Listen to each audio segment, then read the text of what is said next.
ఈరోజు మనం చెప్పుకునే కథ తల్లి రుణం. ఆ తల్లికి ఒకసారి బాగా దగ్గు వచ్చింది. అది 4-5 రోజులైనా తగ్గలేదు. దాంతో ఆ కోడలు ఇదే మంచి సమయం అనుకొని తన భర్తతో, మీ అమ్మకి క్షయవ్యాధి వచ్చినట్లుంది. ఎంతలా దగ్గుతుందో చూడండి. ఆ దగ్గు పిల్లలకి మనకి కూడా వస్తుంది. ఇది ఒకరి నుండి ఒకరికి వ్యాప్తి చెందుతుంది. ఎన్ని మందులు వాడినా ప్రయోజనం ఉండదు. కాబట్టి ఇక్కడ దగ్గరలో ఏదో ఆశ్రమం ఉంది కదా, అందులో మీ అమ్మగారిని జాయిన్ చేద్దాం అన్నది. ఏం మాట్లాడుతున్నావు? ఆశ్రమంలో చేర్పించడం ఏమిటి? జబ్బు చేస్తే ఇంట్లో నుండి వదిలించుకోవాలా? పెద్ద హాస్పిటల్లో మంచి ట్రీట్మెంట్ ఇప్పిస్తే సరిపోతుంది అన్నాడు భర్త. అదేం కుదరదు. ఆ ట్రీట్మెంట్ ఏదో మీరు ఆమెను ఆశ్రమంలో ఉంచి చేయించుకోండి. నాకు ఆమెకు సేవలు చేసేంత ఓపిక, తీరిక లేదు. నేను ఇక్కడ ఇంట్లో పనులు చేసుకోవాలా, పిల్లల్ని చూసుకోవాలా, లేదా మీ అమ్మగారికి సేవలు చేసుకుంటూ కూర్చోవాలా? అది మామూలు జబ్బు కాదు, క్షయవ్యాధి. అది వ్యాపిస్తే మన పిల్లలు కూడా ఇబ్బంది పడాల్సి వస్తుంది కదా. మీరు ఎందుకు తెలుసుకోవడం లేదు? ఇప్పటికే మీ అమ్మగారు వాడే గిన్నెలు, గ్లాసులు, దుప్పట్లు అన్నీ సపరేట్గా ఉంచాను. అయినా కూడా ప్రతిదాన్ని ఉంచలేను కదా ఆమె వాడిన వస్తువులను. మన ఇంట్లో పిల్లలు తిరుగుతూ ఉంటారు. ఆమె పట్టుకున్న వస్తువులను మన పిల్లలు పట్టుకుంటే వాళ్ళకి కూడా అదే వ్యాధి వస్తుంది. కాబట్టి ఖచ్చితంగా మీరు మీ అమ్మగారిని ఆశ్రమంలో చేర్పించాల్సిందే అనగానే, అదేం కుదరదు, మా అమ్మ మనతో పాటే ఉంటుంది అని గట్టిగా ఆ భర్త అనగానే, అదే మీ చివరి మాట అయితే నా మాట కూడా వినండి. మీ అమ్మగారు ఇంట్లో ఉంటే నేను నా పిల్లలతో సహా మా పుట్టింటికి వెళ్ళిపోతాను. ఇక్కడ మాత్రం ఉండేది లేదు. ఇక్కడ ఉండి ఆమె రోగాలను మేము అంటించుకునే ఓపిక మాకు లేదు. మీకు మీ భార్య పిల్లలు కావాలో లేదా మీ అమ్మ కావాలో నిర్ణయించుకోండి అన్నది. ఇలా ఆ గొడవలు 2-3 రోజులు జరిగాయి. ఇదంతా గమనించిన ఆ తల్లికి ఎంతో బాధ కలిగింది. తన వల్లనే తన కొడుకుకి కోడలికి మధ్య గొడవ జరుగుతుందని ఆమె ఎంతో బాధపడింది. తను ఇంట్లో నుండి వెళ్ళిపోతే తన కొడుకుకి ఆ బాధ లేకుండా ఉంటుంది అని ఎవరూ లేనప్పుడు ఉదయాన్నే ఇంటి నుండి బయలుదేరింది. తన దగ్గర ఒక్క రూపాయి కూడా లేదు. తన కొడుకును, మనవడిని, మనవరాల్ని వదిలి ఎలా జీవించగలను అని భావించి, ఇక నేను బ్రతికి ఉండడం వ్యర్థమని ఒక చెరువులోకి దూకబోయింది. అప్పుడే అటుగా వెళుతున్న ఒక భార్యాభర్తలు ఆమెను అందులోకి దూకకుండా ఆపి, మీకు ఇంత కష్టం ఎందుకు వచ్చింది?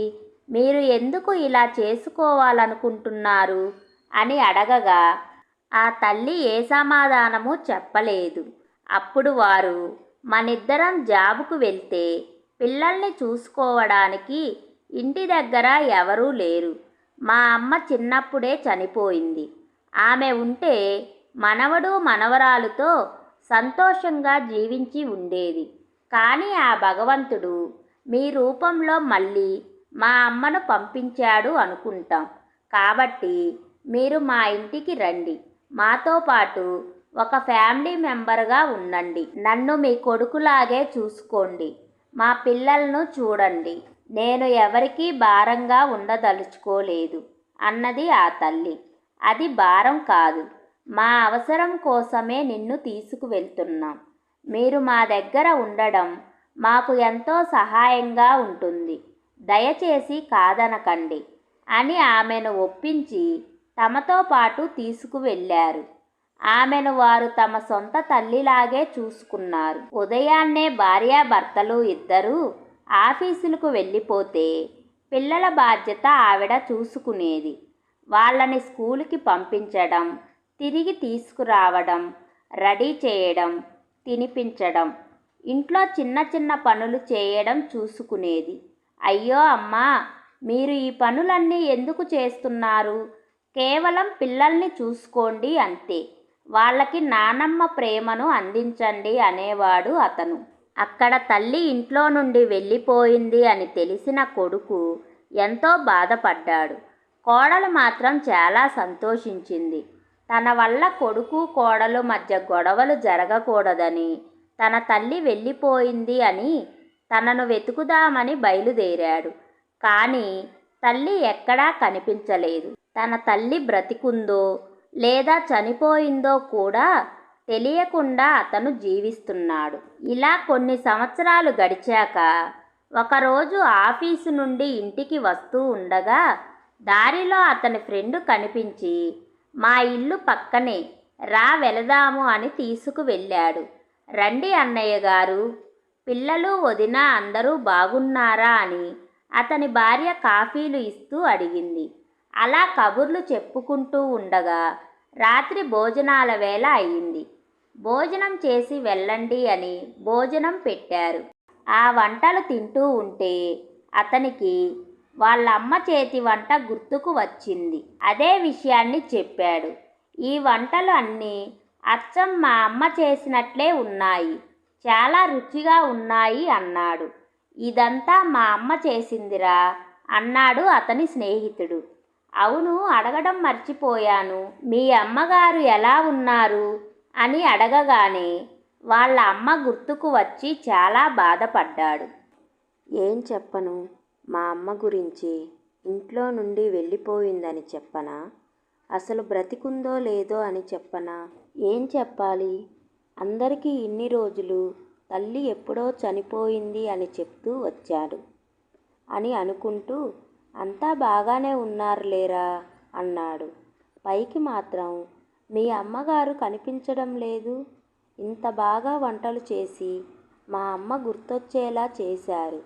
మీ అమ్మగారిని ఒక్కసారి కలవాలని ఉంది అని అడగగా వాళ్ళు తన ఉంటున్న రూంలోకి తీసుకువెళ్ళారు. అక్కడున్న ఆమెను చూసి అతను ఒక్కసారిగా కుప్పకూలిపోయాడు. ఇన్ని రోజులు తన తల్లి బ్రతికుందో లేదో అని తెలియకుండా జీవించాడు. కానీ తల్లి కొడుకు బ్రతికి ఉండగా ఎవరూ లేని దానిలా ఇక్కడుండడం ఏమిటి? తను ఇన్ని రోజులు ఏదైనా ఆశ్రమంలో ఉందేమో అని అనుకున్నాను. కానీ ఇలాంటి పరిస్థితి ఎందుకు వచ్చింది, ఇక్కడకు ఎందుకు వచ్చింది అని తల్లి దగ్గరికి వెళ్ళి, అమ్మా, నన్ను వదిలి ఎందుకు వచ్చావు నువ్వు? ఎవరు వెళ్ళిపోమ్మన్నారు? నిన్ను వెతకని చోటంటూ లేదు. నన్ను పెంచి పెద్దవాణ్ణి చేసిన నువ్వు నాకు ఎప్పటికీ భారం కాదు. నా భార్య ఏదో అన్నది అని నువ్వు ఇలా వచ్చేయడం ఎంతమాత్రం సమంజసం అని ఇంకా ఏదో చెప్పబోతూ ఉండగా, ఈవిడ మీ అమ్మగారా? ఒకరోజు ఎంతో దుఃఖంలో చెరువులో దూకి ఆత్మహత్య చేసుకోబోతూ ఉండగా మేము చూసి, మాకు అమ్మ లేదు కాబట్టి ఇక్కడికి తెచ్చుకున్నాము.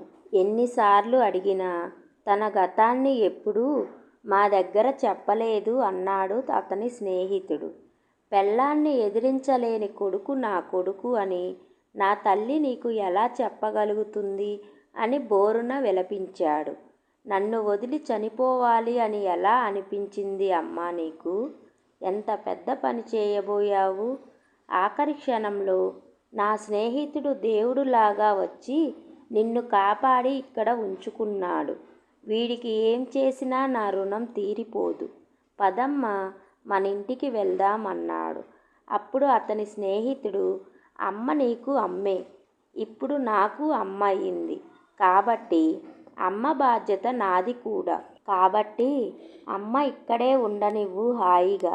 మీ ఆవిడ, మీ అమ్మగారు అక్కడికి వస్తే గొడవ పెడుతుందేమో అన్నాడు అతని స్నేహితుడు. ఆమె గొడవ పెడితే వినడానికి నేనేమీ సిద్ధంగా లేను. తనకి తన తల్లి ఎలాగో నాకు నా తల్లి అలాగే. ఇప్పుడు తను తన పిల్లల్ని కంటికి రెప్పలాగా ఎలా చూసుకుంటుందో అలాగే ఒకప్పుడు నా తల్లి నన్ను అలాగే చూసుకుంది కదా. రేపు పెద్దయ్యాక తనని తన కొడుకు కూడా ఇలాగే చేస్తే అప్పుడేం చేస్తుంది తను?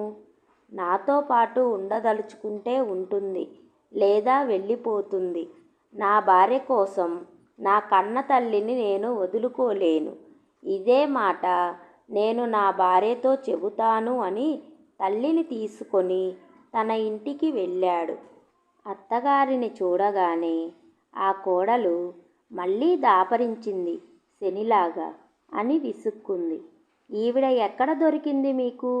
తను ఎప్పుడో చనిపోయింది అనుకున్నాం కదా, ఇంకా చనిపోలేదా అని ఇంకా ఏదో చెప్పబోతూ ఉండగా చెంప మీద అటూ ఇటూ 2 వాయించాడు భర్త. తను మా అమ్మ. నువ్వు ఇక్కడ ఉండాలి అనుకుంటే మా అమ్మతోటి మర్యాదగా మాట్లాడి మర్యాదగా ఉండు. లేదంటే నీ పుట్టింటికి వెళతావో లేదా ఇంకా ఎక్కడికైనా వెళ్తావో అది నీ ఇష్టం. ఇంకొకసారి మా అమ్మను ఏదైనా అన్నావనుకో నీకు ఇంకా ఇంట్లో స్థానం ఉండదు. నా పిల్లలు నాతో పాటు ఇక్కడే ఉంటూ నానమ్మతో కాలక్షేపం చేస్తూ ఉంటారు. నువ్వొక్కదానివి బయలుదేరొచ్చు అన్నాడు. ఆ మాటలకు భర్తను రౌద్రరూపంలో చూసిన ఆమె ఒక్కసారిగా వణికిపోయింది. తన భర్త తనని ఇంట్లో నుండి వెళ్ళగొడితే తన పరిస్థితి ఏమిటి అని ఆలోచించి తప్పైపోయింది అని తన అత్తగారిని భర్తను క్షమాపణ కోరింది. అప్పుడు ఆ భర్త, నువ్వు నా ముందు నా తల్లిని మంచిగా చూసుకున్నట్లు నటించటం, నేను బయటికి వెళ్ళాక మా అమ్మను సాధించటం లాంటివి ఏమైనా చేశావో నేను అస్సలు ఊరుకోను, గుర్తుపెట్టుకో అంటూ తల్లిని లోపలికి తీసుకువెళ్ళాడు.